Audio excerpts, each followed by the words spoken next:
नक्कीच आपण पाहतोय सकाळपासूनच मुंबईत जो आहे तो जोरदार पाऊस सुरू असल्याचं पाहायला मिळतं। त्यामुळेच खरं तर मुंबईची लाईफलाईन मानली जाणारी रेल्वे ही ठप्प झाल्याचं पाहायला मिळते। आपण सध्या दादरच्या या 13 नंबर प्लॅटफॉर्म जवळ आहोत। आपण पाहू शकता मोठ्या प्रमाणात प्रवाशांची गर्दी या ठिकाणी झाल्याचं पाहायला मिळत आहे। मध्य रेल्वेची वाहतूक जी आहे ते या तुर्तास तरी बंद करण्यात आली आहे। मात्र आपण पाहिलं तर सकाळी 10:50 ची गाडी होती ही कर्जतला जाणारी, मात्र ही 10:50 ची गाडी अजूनही याच प्लॅटफॉर्मवरती उभी असल्याचं पाहायला मिळत आहे। त्यासोबत आपण जर पाहिलं तर आतमध्ये काही प्रवासी सुद्धा या गाडीमध्ये सकाळी 10 वाजल्यापासूनच बसून असल्याचं पाहायला मिळतं। त्यामुळे आता प्रवासी या ठिकाणी खोळंबा, या प्रवाशांचा सर्व खोळंबा झाला आहे। त्यासोबत आपण पाहिलं तर रेल्वे पोलिसांकडून सध्या या सर्व प्लॅटफॉर्मवरती खरं तर लोकांना सूचना देण्याचं काम केलं जात आहे। प्रवाशांची काही प्रतिक्रिया आपण घेऊ शकतो?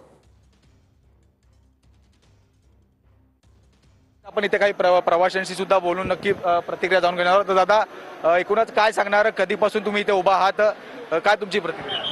सकाळी 12 पासून उभा आहे मी। सकाळी 12 पासून उभा आहे, अजून एक पण ट्रेन आली नाही आहे, एक पण ट्रेन गेली नाही आहे। सेंट्रल चालू आहे, हार्बर चालू आहे, फक्त वेस्ट सेंट्रल प्रॉब्लेम होतो, वेस्ट पूर्ण चालू आहे। तुम्हाला जायचं कुठे, तुम्ही कुठून? उल्हासनगरला। पाऊस नाही आहे, उभे होतो 11 वाजल्यापासून अजूनपर्यंत इथं 5 वाजले तरी अजून इथंच उभे होतो आम्ही। एकही गाडी गेली नाही। त्या कुर्ला आणि माटुंग्यापर्यंत पाऊस काय चालूच नाही, पाऊस पण गेलेला आहे। पण हे काय कुर्ला आणि माटुंग्यापर्यंत पाणी कसं काय उतरू शकत नाही का? प्रशासन करतंय काय? मग त्याचा पण विचार करा ना तुम्ही। कोणच त्याच्यावर काही लक्ष देत नाही आहे। पण बसायला जागा नाहीये, वॉशरूम फुल आहे, काहीच नाहीये, सगळे 5 उभे आहे सगळे लोक। काय करणार, काय करणार काय?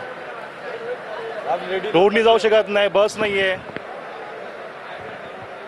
तर नक्कीच आपण पाहतोय सकाळपासूनच हे सर्व प्रवासी जे आहेत ते या ठिकाणी उभे असल्याचं पाहायला मिळत आहे।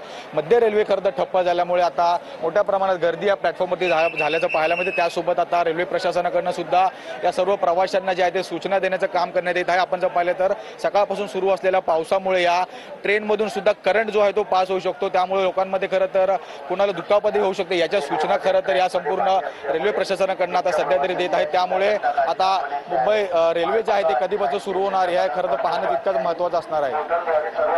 नक्कीच दादर रेल्वे स्टेशनवर आपण पाहतो 13 नंबरचा प्लॅटफॉर्म आहे। मध्य रेल्वे अद्यापही कोलमडलेलीच आहे आणि त्या मध्य रेल्वेचा मोठा फटका रेल्वे प्रवाशांना या ठिकाणी बसलेला आहे। ठाण्यामध्ये नागरिकांचा रेल्वे ट्रॅक मधून हा प्रवास आपण पाहतो घरी पोहोचण्यासाठी, म्हणून आता नागरिक रेल्वे ट्रॅक मधून प्रवास करताना आपल्याला पाहायला मिळत आहेत। तर मध्य रेल्वेची लोकल सेवा पूर्णतः विस्कळीत झालेली आहे।